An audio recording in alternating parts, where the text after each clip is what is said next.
পূর্ববর্তী যুগের কোন এক বুজুর্গের দরবারে ওখানে একজন নতুন আগন্তুক আসলেন, যে আগন্তুককে লা ইয়ারিফুহু আহাদুম মিনহু, ওখানকার কেউ ওই ব্যক্তিকে চিনে না, নতুন ব্যক্তি। উনি এসে বসে ওই মজলিসে উপবিষ্ট একজন মানুষের দিকে খুব তীব্র দৃষ্টি হেনে তাকালেন, খুব গভীর দৃষ্টি হানলেন। এইভাবে তাকিয়ে থেকে ওই লোকটা আবার উঠে চলে গেল। ওই লোকটা চলে যাওয়ার পরে যার দিকে তাকিয়েছিলেন ওই ভদ্রলোক এসে, সেই লোকটা উঠে এসে এই শেখের কাছে বলছেন, হযরত আমার খুব ভয় লাগছে, আমার দিল ধড়ফড় করছে। কেন, কি হয়েছে? হযরত ওই যে একটু আগে একটা লোক আসলো, এসে আমার দিকে খুব তীব্র দৃষ্টি হানলো, গভীর দৃষ্টিতে তাকালো, আপনি কি দেখেছেন? উনি বললেন, হ্যাঁ দেখলাম তো। ওই লোকটাকে দেখে আমার ভয় লাগছে, আমার মনে হচ্ছে ওই লোকটা মানুষরূপী ফেরেশতা, উনি মালাকুল মাউত, অ্যাঞ্জেল অফ ডেথ, মৃত্যুর ফেরেশতা আজরাইল আলাইহিস সালাম। আমার ভয় লাগছে, আমার মনে হচ্ছে উনি এসে আমার জান কবজ করে নিন। তো কি করা?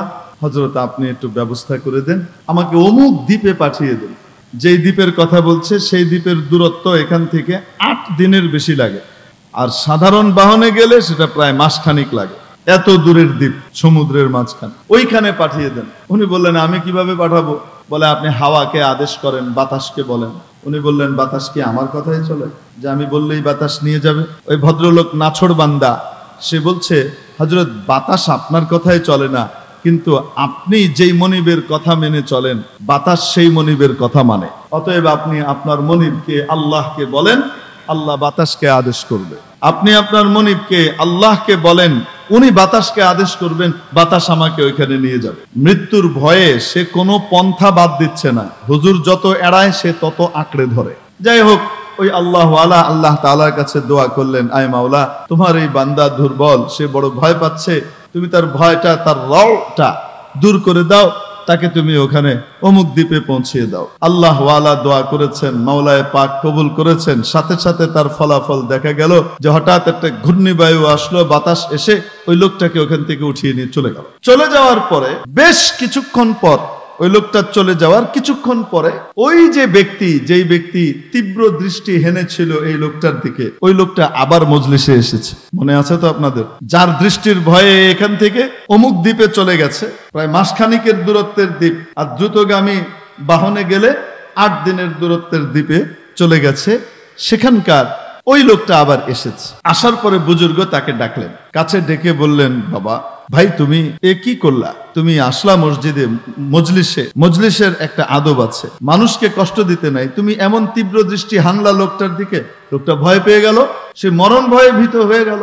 কেন তুমি তাকিয়েছিলা? বলো, এভাবে কেন তাকিয়েছো? সে লোক বলে, হুজুর, কানে কানে বলো, হযরত আমি মালাকুল মউত, আমি মৃত্যুর ফেরেশতা। আল্লাহ তাআলা মানুষ এবং প্রাণীকুলের জান কবজের দায়িত্ব আমাকে দিয়ে রেখেছেন। কখন কার কোন জায়গাতে কোন স্থানে মউত হবে, এটা আল্লাহ তাআলা আমাকে জানিয়ে রেখেছেন। আমি যথাসময়ে ওই জায়গা থেকে তার রূহটা কবজ করি। হযরত আমি এসে যে তীব্র দৃষ্টি হেনেছি, এটার বড় কারণ হলো, যে লোকটা এখানে বসা ছিল, আমার কাছে যে নথি আছে সেই নথি অনুযায়ী সেই লোকটা এখান থেকে বহু দূরের একটা দ্বীপ, যেই দ্বীপে যেতে কম করে হলো 8 দিন লাগে, এরকম এক দ্বীপে তার মৃত্যু লেখা, অথচ মৃত্যুর সময়টা মাত্র কিছুক্ষণ পরে। তো আমার তো কখনো ভুল হয় না কারো রূহ কবজ করার সময় যে একজনেরটা করতে গিয়ে আরেকজনেরটা করে লাইছি। মাঝে মাঝে ভুল হয় কি হয় না? আমাদের ডাক্তার সাহেবদের, ইঞ্জিনিয়ার সাহেবদের, বড় বড় মানুষদের মাঝে মাঝে ভুল হয় কি হয় না?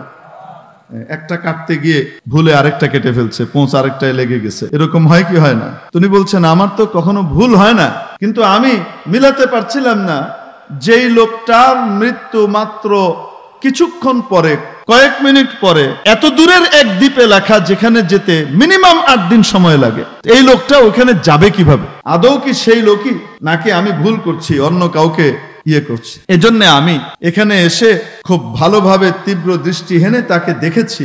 আমানতুন নাযরা ইলাইহি, আমি তার দিকে খুব গভীর দৃষ্টিতে দেখেছি যে এই লোক সেই লোকই কিনা। আমি দেখলাম এই লোক সেই লোক, আমার কোনো ভুল হচ্ছে না।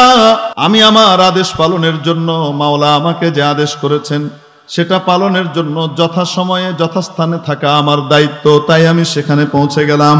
এই লোক সেখানে কিভাবে যাবে সেটা আমার জানা নাই। আমার কাজ আমাকে করতে হবে, যথাসময়ে যথাস্থানে থাকতে হবে, আমি সময় মতো ওখানে গিয়ে দেখি যার জন্য আমি পেরেশান ছিলাম ওখানে কিভাবে যাবে, কিভাবে যেন সে আমার আগেই ওখানে গিয়ে বসে আছে। আমি সেখানে তার রূহ আর জান কবজ করে জায়গা মতো পৌঁছে দিয়ে আবার আপনার কাছে এখানে এসেছি। ইদা জাআ আজালুহুম লা ইস্তাখিরুনা সাআতাও ওয়া লা ইস্তাকদিমুন। যখন যার মৃত্যু আসবে, যখন যার মওত লেখা আছে, 1 মিনিট আগে হবে না, 1 মিনিট পরে হবে না। ওয়া ইয়ালামু মুস্তাকাররাহা ওয়া মুস্তাওদাআহা। যেখানে যার মরণ ওই জায়গা তাকে টানতে থাকে, যেখানে যার মরণ ওই জায়গা তাকে টানতে থাকে। যেই সময় তার মরণ ওই সময় তাকে ওই জায়গায় টেনে নিয়ে যায়। আমি একবার দিনাজপুর গেলাম, যাওয়ার পরে ওখানে আমার সাথে এক ভদ্রলোক দেখা করলেন। তার মন খুব মুষড়ে আছে, মনটা খুবই খারাপ। দোয়া চাইলেন। পাশের বড় হুজুর যিনি ছিলেন ওই অঞ্চলের, উনি আমাকে বললেন যে হুজুর একটু দোয়া করে দেন, এর মনটা খুবই খারাপ। কি হয়েছে? মাত্র 3 দিন আগের ঘটনা। মা অসুস্থ, খুব বেশি অসুস্থ না, মোটামুটি। মাকে নিয়ে ডাক্তারের কাছে যাবে। ছেলে মাকে মোটর সাইকেলের পিছনে বসিয়েছে। মা চলো তোমাকে ডাক্তারের কাছে নিয়ে যাই, হসপিটালে নিয়ে যাই, তোমাকে দেখিয়ে এনে আবার এখানে রেখে দেবো। মা বলছে যার দরকার নাই রে বাপ। ছেলে বলছে মা তুমি অসুস্থ থাকবা আর আমি তোমার চিকিৎসা করাবো না, আমি বসে থাকবো, আমার তো শান্তি হয় না মা, আমি সারাক্ষণ অস্থির থাকি, কাজে আমার মন বসে না। চলো। মাকে সাথে করে নিয়ে মোটর সাইকেলে পিছনে মাকে বসিয়ে, এই পাশে তার বাড়ি, মাঝখানে একটা ওই যাওয়ার পথে একটা রেল লাইন পড়ে। তো রেল লাইন পার হচ্ছে, তাড়াতাড়ি করার জন্য পার হচ্ছে। আল্লাহর কি কুদরত, চাকাটা যখন একটা চাকা 2 রেল লাইনের মাঝখানে, আরেকটা আরেক পাশে, এই অবস্থায় গাড়িটা বন্ধ হয়ে গেছে। এখন সেই গাড়িটাকে সে কি করছে, স্টার্ট দিচ্ছে। এদিকে যখন এই কাজটা করছিল, পার হচ্ছিল, তখন একটা ট্রেন বেশ দূরেই ছিল, খুব কাছে না। এখন এই মোটরসাইকেল পার হতে দেখে ওখানে ট্রেনের যে ইঞ্জিনিয়ার উনি কি করেছেন, হর্ন দিয়েছেন, কিন্তু গাড়ি গেছে থেমে। এখন সে গাড়িকে এরকম টানাটানি করতে করতে ট্রেন চলে আসছে। ট্রেন আর থামাতে পারেনি, ব্রেক করার হাজার চেষ্টা করার পরও বাড়ি খেয়ে মা ছিটকে পড়েছে রেল লাইনে, সে ছিটকে পড়েছে। ওই পাশে মার উপর দিয়ে ট্রেন চলে গেছে। তার চোখের সামনে মার মৃত্যু, এই বিভৎস ভয়ঙ্কর দৃশ্য, এটা দেখার পরে সে অপ্রকৃতিস্থ হয়ে গেছে। এটা খুবই স্বাভাবিক, অপ্রকৃতিস্থ হয়ে যাওয়াটা খুবই স্বাভাবিক। মাতৃপ্রাণ একটা ছেলে যে তার মার খেদমত করার জন্য কাজকর্ম বাদ দিয়ে মাকে নিয়ে হসপিটালে যাবে, মাকে একটু শান্তি দিবে, সেই ছেলের চোখের সামনে যদি তার কারণে তার মা দুনিয়া থেকে চলে গেল, এটা দেখতে হয়, তাহলে তার জন্য এটা কি সাধারণ আঘাত না অনেক বড় আঘাত। এরপর থেকে ছেলেটা হুজুর আর কথা বলতে পারছে না। আজকে হালকা হালকা কথা বলছে, আপনার কাছে নিয়ে এসেছে, একটু দোয়া করেন। এই ঘটনাটা শোনার পরে আমি তার জন্য কি দোয়া করব? আমারই ভেতরগত অবস্থা এতটা খারাপ হয়ে গেছে যে আমি ওই বিভৎস দৃশ্য বারবার আমার চোখের সামনে কল্পনার মধ্যে ভেসে উঠছে।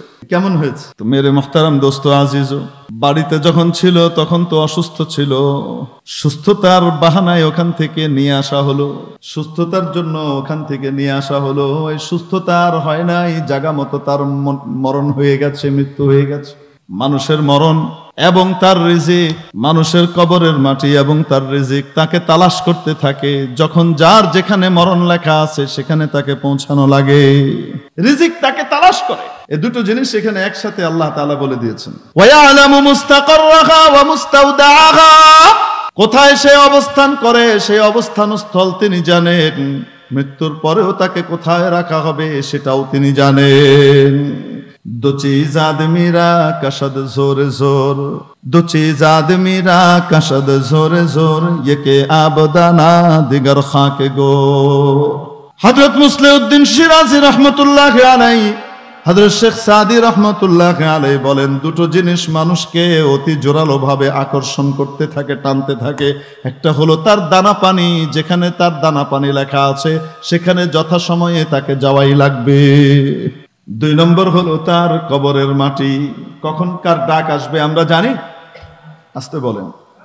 তাহলে বলেন তো দেখি, আসল জীবন কোনটা? এটা না ওইটা? আসল জীবন কোনটা? এখানকার যে জীবন, এটা কি স্থায়ী জীবন না অস্থায়ী জীবন? নিশ্চয়তার জীবন না অনিশ্চয়তার জীবন?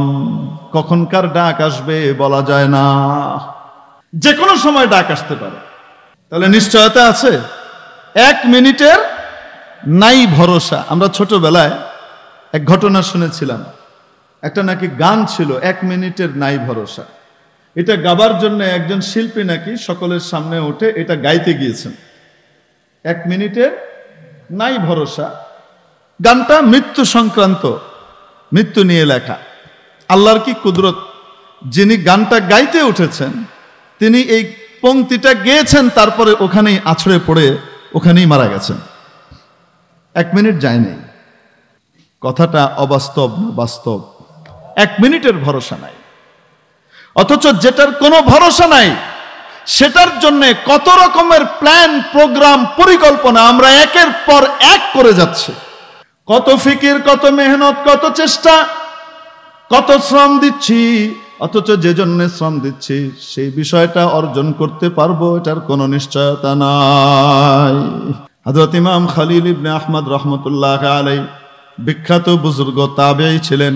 খলিল ইবনে আহমদ সিবওয়াইয়ের উস্তাদ আবুল আসওয়াদ দুয়ালি রহমতুল্লাহ আলাইহির শাগরিদ। উনি এক আজীব কথা বলেছেন, ওয়াকাম মিন দাওয়াল মারিদাত তাবিবু ফাআশাল মারিদু ওয়া মাতাত তাবিবু। রোগী মৃত প্রায়, মৃত্যু মুখে পতিত, যে কোনো সময় সে মারা যেতে পারে। মৃত্যুর হাত থেকে বাহ্যিকভাবে তাকে নতুন জীবন দান করেন ডাক্তার সাহেব। নতুন জীবন বাহ্যিকভাবে, আসলে জীবন কে দেন? বাহ্যিকভাবে দেখা যায় ডাক্তার সাহেবের সেবা শুশ্রূষা এবং চিকিৎসার কারণে মৃত প্রায় লোকটা নতুন ভাবে জীবন ফিরে পেয়েছে, ঠিক কিনা? উনি বলেন, দেখো কত এমন ঘটনা ঘটলো, রোগীর চিকিৎসা করে মরণোন্মুখ, রোগীর চিকিৎসা করে তাকে নতুন জীবন দিলেন ডাক্তার সাহেব। যিনি জীবন দিলেন তিনি মরে গেলেন, চলে গেলেন, আর ওই রোগী বেঁচে রইলেন। ফাকুন মুস্তাইদ্দান লিদারিল ফানাই ফাইন্নাল্লাযী হুয়া আতিন করিবু। অতএব এই নশ্বর জগৎ থেকে যাবার জন্য, আসল জীবনে পাড়ি জমানোর জন্য, ওখানকার পাথেয় সংগ্রহ করার জন্য সব সময় তুমি প্রস্তুত থেকো।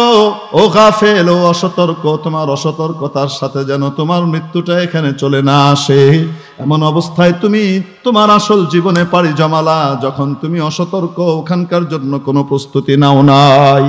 ফাকুন মুস্তাইদ্দান লিদারিল ফানাই ফাইন্নাল্লাযী হুয়া আতিন করিবু। কারণ এই জীবন বড় ক্ষণস্থায়ী, তোমার মৃত্যু আর আসল জীবন যেটা তোমার কাছে আসছে ওটা অতি নিকটে, অতি নিকটে, অতি নিকটে, যে কোনো সময় চলে আসতে পারে। বলছিলাম, বলেন তো দেখি আসল জীবন কোনটা? এটা না ওইটা? আসল জীবন কোনটা? চিরস্থায়ী জীবন কোনটা? দুনিয়ারটা না আখিরাতেরটা? দুনিয়ার জীবনের ব্যবস্থা যদি কেউ করে দেয় তার জন্য আমরা কি পরিমাণ কৃতজ্ঞতা প্রকাশ করি যে আমার দুনিয়ার জীবনে সুখের ব্যবস্থা করে দিয়েছে, সুখের দিশা দিয়ে দিয়েছে। উনি আমাকে একটা পরামর্শ দিয়েছিলেন, যে পরামর্শ অনুযায়ী চলার কারণে আজকে আমি পথের ফকির থেকে আজকে আমি বিশাল শিল্পপতি। এরকম মানুষ অনেক সময় বলে কি বলে না? উনি আমাকে হাত ধরে এনে সামান্য পুঁজি দিয়ে দিয়েছিলেন, আমাকে উনি এনে ব্যবসাটা শিখিয়ে দিয়েছিলেন, আর সেটার উপরে ওনার ওই দিক নির্দেশিত পন্থায় চলার কারণে আজকে আমি দেশের একজন নামজাদা শিল্পপতি। আমার এখন শত শত গাড়ি, লক্ষ লক্ষ লক্ষ শ্রমিক আমার পেছন পেছন দৌড়ায়, আমি আজকে এত সম্মানিত। এরকম মানুষ বলে কি বলে না? এই ক্ষণস্থায়ী জীবন, অনিশ্চয়তার জীবনে যদি কেউ রাস্তা দেখিয়ে দেয় আর ব্যবস্থা করিয়ে দেয়, তার প্রতি আমরা কি পরিমাণ কৃতজ্ঞ থাকি। মেরে মোহতারাম দোস্ত, আজিজ ও বুজুর্গ, আপনার আমার চিরস্থায়ী জীবন, চিরকালের জীবন, ওই জীবনে কিভাবে আমি সুখে থাকব, কিভাবে শান্তিতে থাকব, সেই পন্থা আমাকে আপনাকে দেখিয়ে দিচ্ছেন নবীর ওয়ারিস হাদারাতে উলামায়ে কেরামরা, আলেম ওলামারা, হাফেজে কোরআনরা আমাকে আপনাকে চিরস্থায়ী জীবনে মুক্তির পথ, চিরস্থায়ী জীবনে বাঁচার পথ, চিরস্থায়ী জীবনে সুখ পাওয়ার পথ এবং পন্থা আমাকে আপনাকে বাতলে দিচ্ছেন।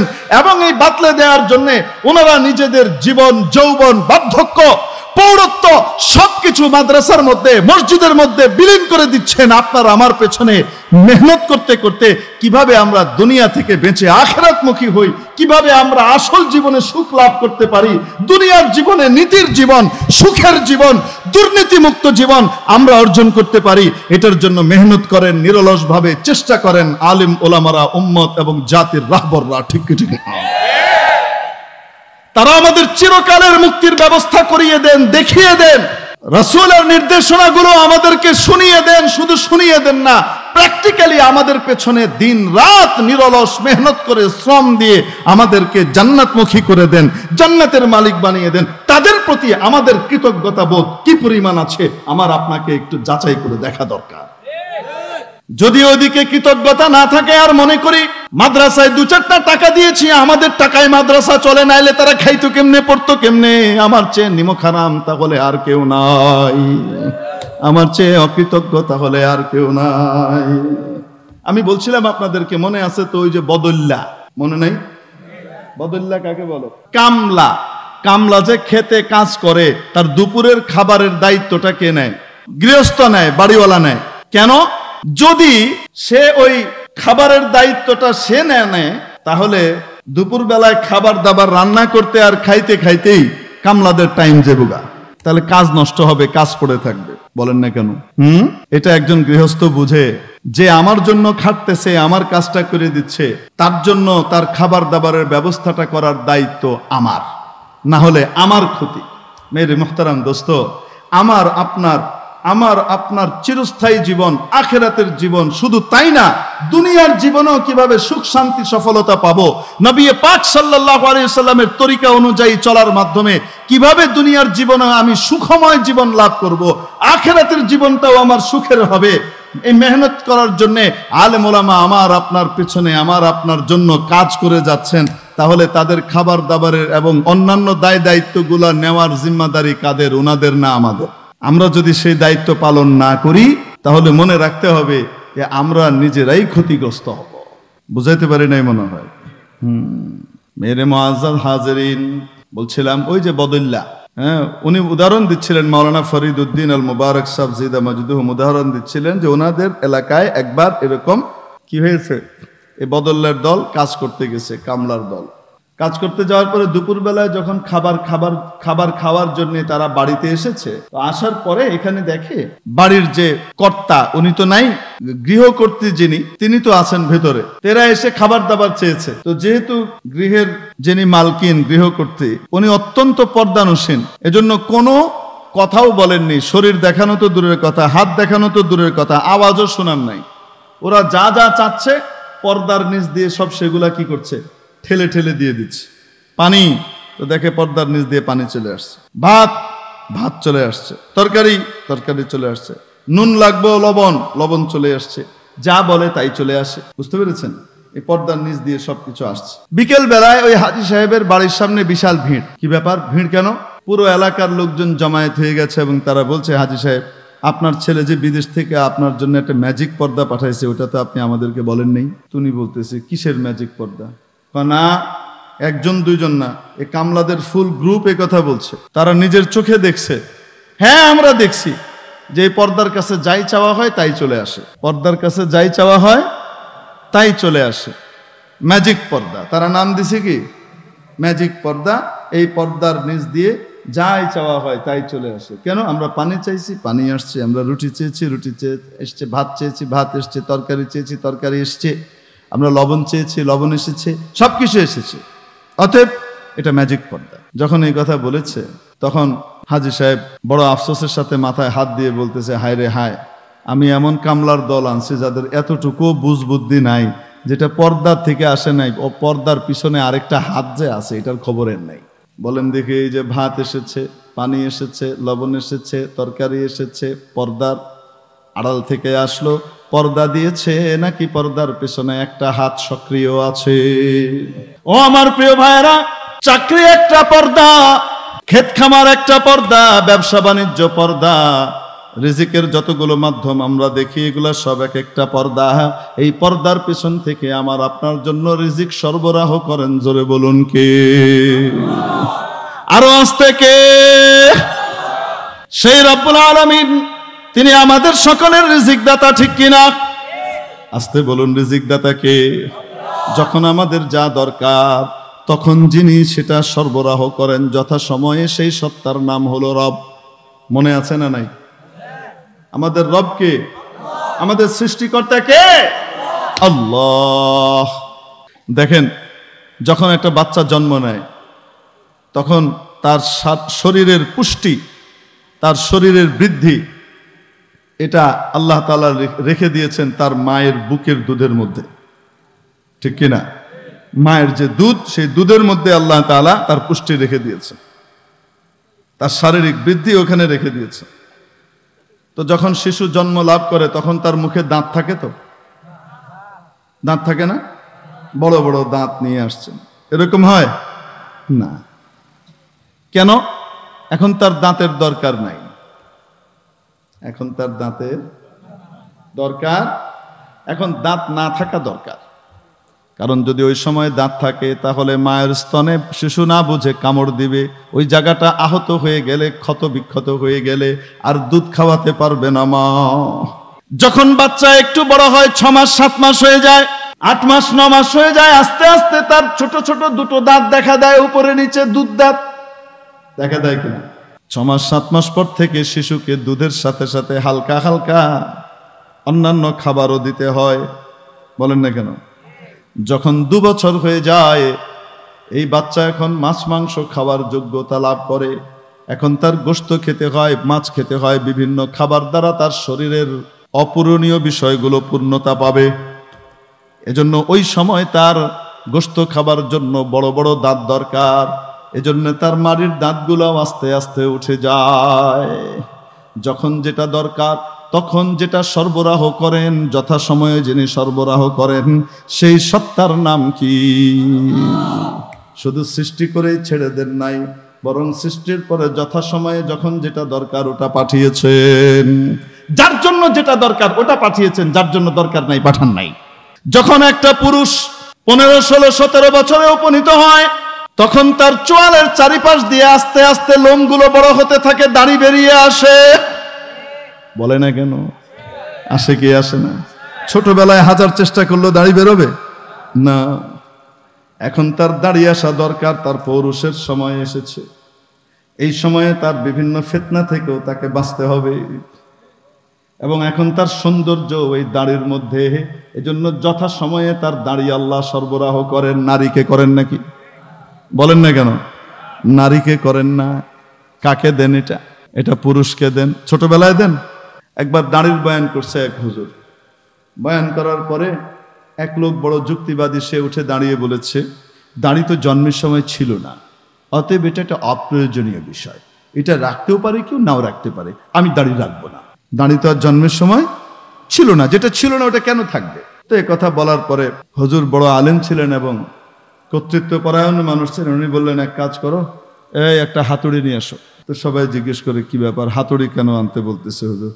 হুজুর বলতেছে, জন্মের সময় দাঁতটাও তো ছিল না, এই জন্য দাঁতগুলো আগে ফেলি, তারপরে দাড়ি ফেলিস। মেরে মুআজ্জাজ হাজিরিন, বলেন তো দেখি, দাড়ি পুরুষের গৌরব, দাড়ি পুরুষের সৌন্দর্য। নবীজি মুহাম্মদুর রাসূলুল্লাহ সাল্লাল্লাহু আলাইহি ওয়াসাল্লাম একবার কসম খেয়ে একটা কথা বলছিলেন, আমি কসম করছি ওই সত্তার, ওই মহান সত্তার, আমি প্রশংসা করছি ওই সত্তার। প্রশংসা করছিলেন রাসূল, প্রশংসা করছিলেন, আলহামদুলিল্লাহিল্লাযী, আমি প্রশংসা করছি ওই মহান সত্তার, যিনি যায়্যানার রিজালা বিল্লুহা, যিনি পুরুষকে সৌন্দর্য দিয়েছেন দাড়ির মাধ্যমে, আর নারীকে সৌন্দর্য দিয়েছেন চুলের মাধ্যমে। বিয়ে করার সময় গিয়ে আপনারা দেখেন না যে চুল কত বড়, কয় না জ্ঞান? সব দেখার সময় এটা দেখে চুল আছে নাকি চুল নাই একটু দেখে লো, টাক্কা মাইয়া লো, এত লাভ নাই, বলে কি বলে না? তো এখানে তো রুচিটা ঠিক আছে, চুল যত বড় হয় তত বেশি নারীর সৌন্দর্য, চুল যত বেশি ঘন হয় নারীর সৌন্দর্য তত বেশি হয়, ঠিক কিনা? বলেন দেখি, যদি কোনো নারী একদম ক্লিন শেভড হয়ে আসে, বিয়ের আগ দিয়ে স্মার্ট হয়ে আসে, কি আমার এখন বিয়ে হবে যেহেতু, তাই একদম চুলটুল থাকলে এটা কেমন লাগে, জঙ্গল টঙ্গল, তাই আগে একদম স্মার্ট করে চেঁচিয়ে মুছে পরিষ্কার করে শেভ করে, ক্লিন শেভ, তেলে চকচকে করে, মাথা টাক করে যদি সামনে এসে বলে আসসালামু আলাইকুম, বিয়া করবেন? কেন? আপনি কেবেন সর্বনাশ, এটা তো ডাইনের লাইন লাগে, এটা তো বেড়া বেড়া লাগে, কিরবিড়ি তো নপুংসক লাগে দেখতে, ইয়াল্লাহ এটা কি জিনিস, কয় না কেন? একটা মেয়ে যদি তার চুল চেঁচে ফেলে, পরিণত বয়সের মেয়ে, তাহলে তাকে দেখতে যেমন বিশ্রী লাগে, একজন পুরুষ যখন পরিণত বয়সে তার দাড়ি চেঁচে ঘুরে, ফেরেশতাদের কাছেও তাকে দেখতে ওরকম বিশ্রী লাগে। মুসলিহ উম্মত হযরত শেখ সন্দীপী রহমতুল্লাহ আলাইহির মুখে আমি হাজারো বার শুনেছি কথা, হযরত বলতেন কুতুবুল আলম শেখুল আরব ওয়াল আজম শেখুল ইসলাম মাওলাদে রাসূল সৈয়দ হুসাইন আহমদ মাদানী রহমতুল্লাহ আলাইহির সামনে যদি কোনো দাড়ি চাচা লোক এসে মুসাফা করতে আসতো, উনি দেখে এত রাগান্বিত হতেন, চেহারা লাল হয়ে যেত, মুসাফা করতেন না। বলতেন সরকার দো জাহান सल्लल्लाहु अलैहि वसल्लम का चेहरा तुझे अच्छा नहीं लगता है, तुझ जैसे बेगैरत से मैं मुसाफा नहीं करता। নবীজির চেহারার চেয়ে তোমার অন্যের চেহারা ভাল লাগে? দো জাহানের সর্দারের মায়াবী সুন্দর চেহারাটা তোমার ভাল লাগে না? ওই স্টাইল তোমার ভাল লাগে না? অন্যগুলো ভাল লাগে? ও মুসলমান, এইরকম বেগায়রত, আত্মমর্যাদাহীন, আত্মপরিচয়হীন মুসলমানের কোনো দরকার আমার নাই। মুসাফা করবো না, যাও। দাড়ি রাখবো তো ইনশাআল্লাহ। কে কে রাখবো হাত উঠাই। আয় আল্লাহ আমাদের হাতগুলাকে কবুল করে নেন। আয় আল্লাহ আপনার হাবিব বলেছেন মান তাশাব্বাহা বিকওমিন ফাহুয়া মিনহুম, যার সাথে যার মিল হবে কিয়ামতের দিন তার হাসর তার সাথে হবে। আয় আল্লাহ আপনার হাবিব ও মুমিন ছিলেন, আমরাও ঈমানদার হওয়ার চেষ্টা করছি মাওলা। আয় আল্লাহ আমাদের মুখটাকেও আমরা আপনার হাবিবের মুখের সাথে মিলানোর চেষ্টা করছি। মাবুদ গো, কিয়ামতের দিন আমাদের হাসরটাও আপনার হাবিবের সাথে করে দিয়ে করবো তো ইনশাআল্লাহ। মেরে মুআজ্জাজ হাজিরিন, বলছিলাম আমাদের সকলের স্রষ্টাকে। আমি আসলে বয়ানটা এখান থেকে শুরু করছিলাম, এখান থেকে শুরু করতে গিয়ে কেমনে যেন ওইদিকে গেছে। আমাদের সকলকে বানিয়েছেন কে? শুধু চেহারাটাই বানাইছেন না, একটা স্বভাবও দিছেন। কয় না কেন? কুকুর, বিড়াল, শুয়োর, হাইওয়ান, জানোয়ার, হাতি, ঘোড়া, মানুষ, এই সব কিছু বানিয়েছেন কে? আকৃতি একরকম, হাতির আকৃতি আর ছাগলের আকৃতি একই রকম। কয় না কেন? না ভিন্ন? আলাদা আলাদা আকৃতি দিয়েছেন এবং প্রত্যেককে আলাদা আলাদা স্বভাব আর নেচার দিয়েছেন। বলে না কেন? কুকুরও লেজ নাড়ে, বিড়ালও লেজ নাড়ে। কুকুর লেজ নাড়ে কখন? যখন সে খুব আনন্দ প্রকাশ করে, কৃতজ্ঞতা প্রকাশ করে, খুশি হয়, তখন লেজ নাড়ে। মনে হয় আপনারা জানেন না কখন লেজ নাড়ে। আর বিড়াল লেজ নাড়ে কখন? খুশি হওয়ার সময়, যখন সে হামলা করবে। ওই যে কইতেছে কাজ্জা লাগলে, মানে যখন সে পায়তারা কষে, সে ফন্দি আটে, এখন একজনের উপরে বা কারো উপরে সে কি করবে? হামলা করবে, অ্যাটাক করবে। ওই অ্যাটাকে রাগ দিয়ে পরিকল্পনার সময় তার লেজ এরকম এরকম এরকম করে লড়তে থাকে। দেখেছেন না? দেখেন নাই? এই যে দুইজনের দুই রুচি আর স্বভাব, এটা দিয়েছেন কি? ফিরআউন মূসা আলাইহিস সালামকে প্রশ্ন করলো মার রব্বুকুমা ইয়া মূসা, ও মূসা তোমাদের রব আবার কে?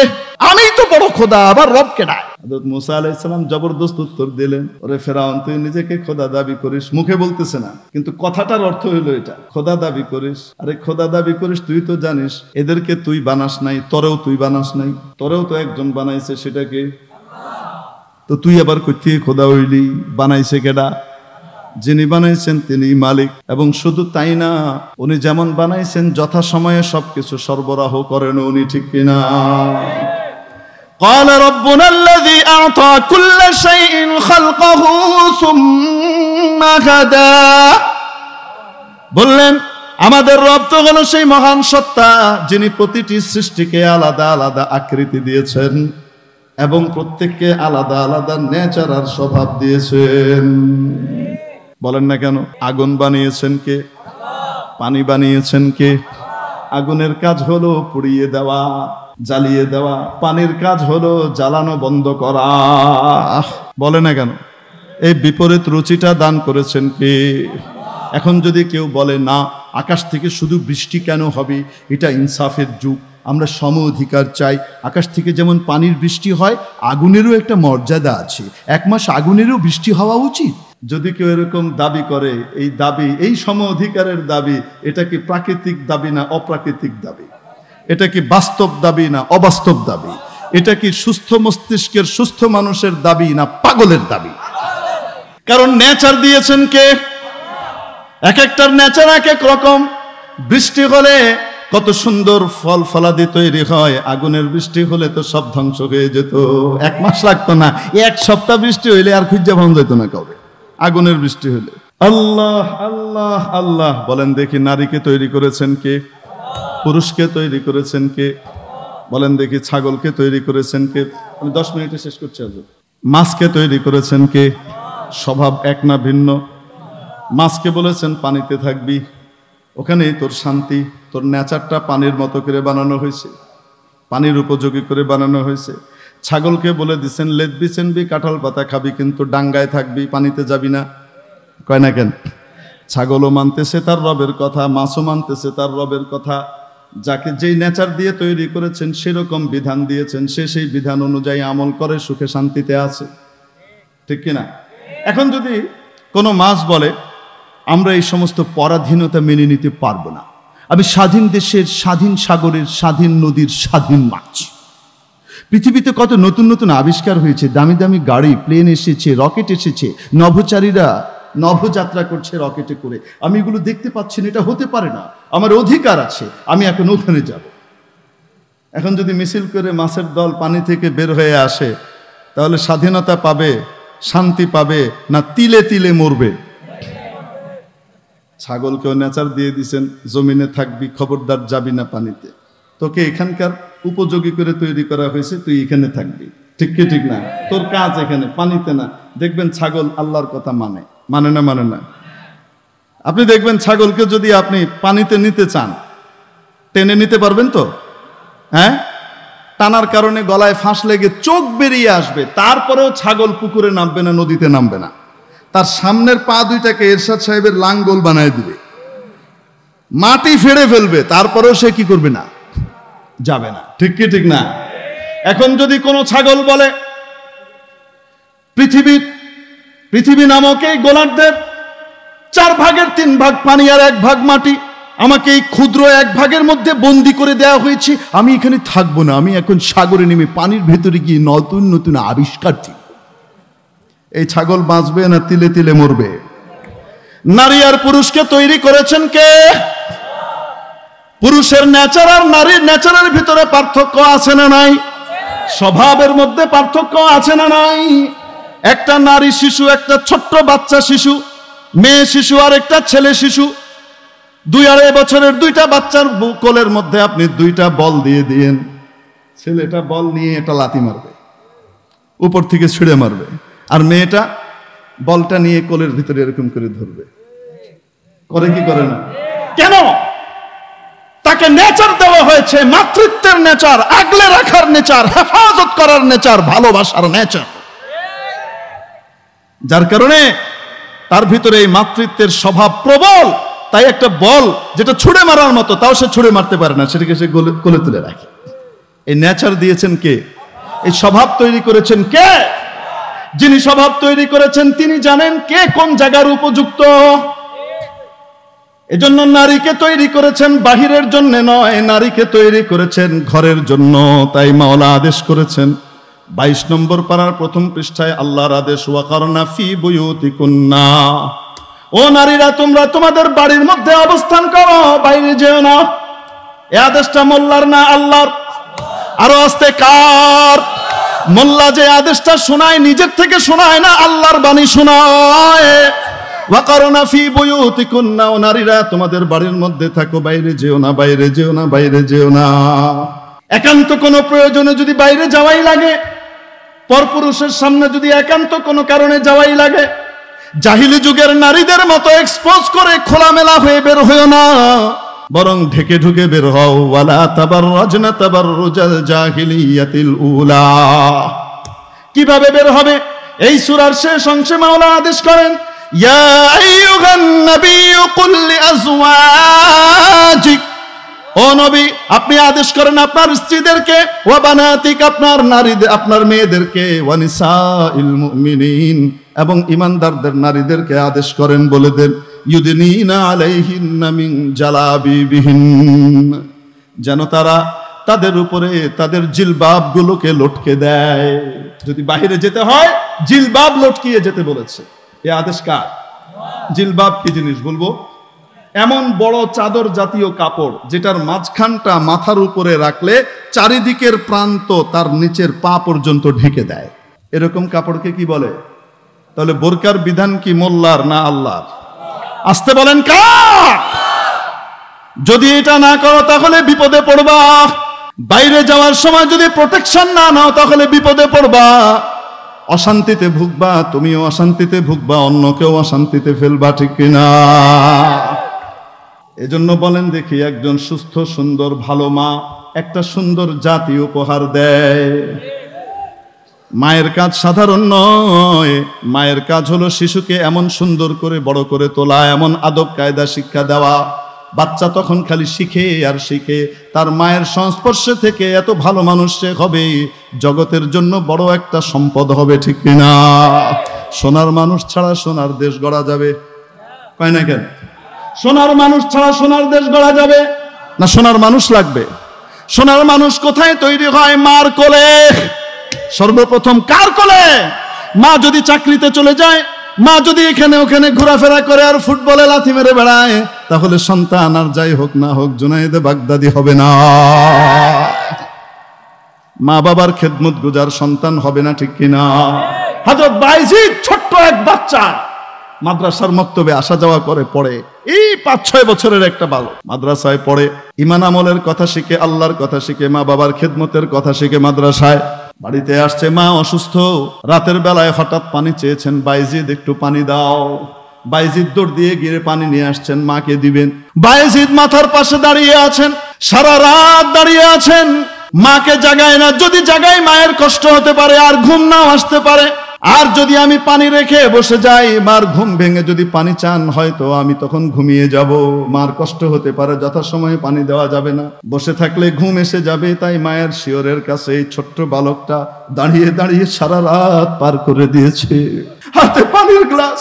ভোর রাত্রে তাহাজ্জুদের সময় মায়ের ঘুম ভেঙেছে, মা ঘুম থেকে উঠে বলে, হঠাৎ তাকিয়ে দেখে বাইজিদ হাতে গ্লাস নিয়ে দাঁড়ানো। বাবা বাইজিদ, কখন থেকে দাঁড়িয়ে আছো? মা যখন থেকে বলেছেন তখন পানি নিয়ে এসে আপনি ঘুমিয়ে গিয়েছিলেন। বাবা, কেন জাগালা না? আপনার কষ্ট হবে। মা, তাই জাগাই নাই। আরে পানিটা রেখে বসে পড়তা, উঠলে আমাকে দিতা। মা, বসে থাকলে ঘুম এসে যাবে আমার, তুমি পানি চাইলে হয়তো আমি সময় মতো পানিটা দিতে পারবো না মা। এজন্য দাঁড়িয়ে দাঁড়িয়ে কাটিয়েছি। মায়ের মুখ দিয়ে দোয়া বেরিয়ে গেল, ও আল্লাহ, তোমার এই ছোট্ট বান্দা তোমার আদেশ নিষেধ মায়ের খেদমতের কথা এমন ভাবে পালন করেছে। মাওলা, তুমি আমার ছোট্ট কলিজার ধনকে সুলতানুল আরিফিন, জগতের মুকুটহীন সম্রাট, অলিকুল সম্রাট বানিয়ে দিও। এই বাইজিদ বুস্তামি ভবিষ্যতে এত বড় আল্লাহওয়ালা হয়েছিলেন, বুজুর্গ হয়েছিলেন। হাজার হাজার মানুষ ওনার হাতে তওবা করেছে, হাজার হাজার মানুষ ইসলাম গ্রহণ করেছে, কুফরি ছেড়ে দিয়েছে, জান্নাতের পথের প্রতীক হয়েছে। সুলতানুল আরিফিন, সমস্ত বুজুর্গদের সর্দার, অলিকুল সম্রাট হিসেবে উনি স্বীকৃতি লাভ করেছিলেন। এরকম বাইজিদ বুস্তামি, আব্দুল কাদের জিলানী, হযরত জুনায়েদে বাগদাদী রহমতুল্লাহ আলাইহির মতো সন্তান আমাদের দরকার আছে না নাই? জুনায়েদ বাগদাদী, আব্দুল কাদের জিলানী, বাইজিদ বুস্তামির মারা ফুটবল খেলতো, হাডুডু খেলতো, তলা ছাড়া কাঁপছে না, যে কাঁপ উঠাইলে তলা বেড়ে যায়। বলেন না কেন? এই স্বভাব বিরুদ্ধ কাজ যখন করবে, তখন জাতির জন্য দুর্ভোগ বয়ে আনবে, নিজের জন্য দুর্ভোগ বয়ে আনবে, ঠিক কি ঠিক? ও আমার প্রিয় ভাইয়েরা, এজন্য স্বভাব অনুপাতে যে বিধান দান করেছেন, যার যে স্বভাব সেই স্বভাব অনুযায়ী বিধান দিয়েছেন কি? ওই বিধানাবলীর নাম হলো দ্বীন ইসলাম। কি নাম? সূরাতুর রুমে 23 নম্বর আয়াত, 30 নম্বর আয়াত রব্বুল আলামিন তাই বলেন, ফাকিম ওয়াজহাকা লিদ-দীন হানিফা। ও নবী, আপনি আপনাকে স্থির রাখেন, অবিচল রাখেন। যে দিন আমি অবতীর্ণ করেছি, এই দিন ইসলামের উপর ডানে বামে তাকানোর দরকার নাই। কেন? এখানকার প্রতিটা বিধান নারী, পুরুষ এবং মানুষের সৃষ্টির যে নেচার, সেই নেচার এর সাথে সামঞ্জস্যপূর্ণ, মিলিয়ে তৈরি করেছে বিধানগুলো, তার নেচারের সাথে, তার স্বভাবের সাথে মিলিত, তার স্বভাবজাত বিধান। ফিতরাতাল্লাহ আই ইত্তাবিউ ফিতরাতাল্লাহ, অর্থাৎ আপনি আল্লাহর দেওয়া স্বভাবের অনুসরণ করেন। দ্বীন ইসলামের প্রতিটা বিধান মানুষের জন্মগত যে স্বভাব, সেই স্বভাবের প্রতিবিম্ব। সুবহানাল্লাহ। আল্লাতী ফাতারান নাসা আলাইহা, যে স্বভাবের উপরে রব্বুল আলামিন মানুষকে তৈরি করেছেন, মানব জাতিকে বানিয়েছেন, সেই স্বভাবের উপর আপনি অনুসরণ, সেই স্বভাবের অনুযায়ী যে দিন, সেই দিনের অনুসরণ আপনি করেন। স্বভাবের অনুসরণ, যদি ইসলামের অনুসরণ করেন তাহলে স্বভাবের অনুসরণ করবেন। স্বভাব, এই স্বভাব কে দিয়েছেন? নেচার কে দিয়েছেন? এটার বিপরীত গেলেই তিলে তিলে মরা লাগবে, কষ্ট পাওয়া লাগবে, আরামের বিরাট অট্টালিকার ভিতরে থাকার পরেও সুখ নাই, আছে না নাই? আর যদি নাকি আল্লাহর দিন মেনে চলে, মাথার উপরে চাল নাই, বাড়িতে খাবার রান্না করার চুলা নাই, তারপরেও মনের মধ্যে সুখ আর শান্তি। সুবহানাল্লাহ। ফিতরাতাল্লাহিল্লাতী ফাতারান নাস আলাইহা লা তাবদীলা লিখালকিল্লাহ। আল্লাহর সৃষ্টির মধ্যে কোনো পরিবর্তন আসবে না। তুমি যদি আল্লাহর সৃষ্টির নেচারকে চেঞ্জ করে দিতে চাও, নষ্ট করে দিতে চাও, বদলিয়ে দিতে চাও, আগুন কখনো পানি হবে না, পানি কখনো আগুন হবে না। দুটো ভিন্ন, নেগেটিভ পজিটিভ হবে না, পজিটিভ নেগেটিভ হবে না। যেটাকে যেভাবে বানিয়েছেন মাওলা সেভাবেই থাকবে। অতএব নারী চাইলেই পুরুষ হয়ে যেতে পারবে না, আর পুরুষ চাইলেই দাড়ি চাইছে নারী হইতে পারবে না। লা তাবদীলা লিখালকিল্লাহ যালিকা দ্বীনুল কাইয়্যিম। এটাই হলো প্রতিষ্ঠিত এবং সোজা সাপটা দ্বীন, বিধান। কিন্তু অধিকাংশ মানুষ তা জানেই না।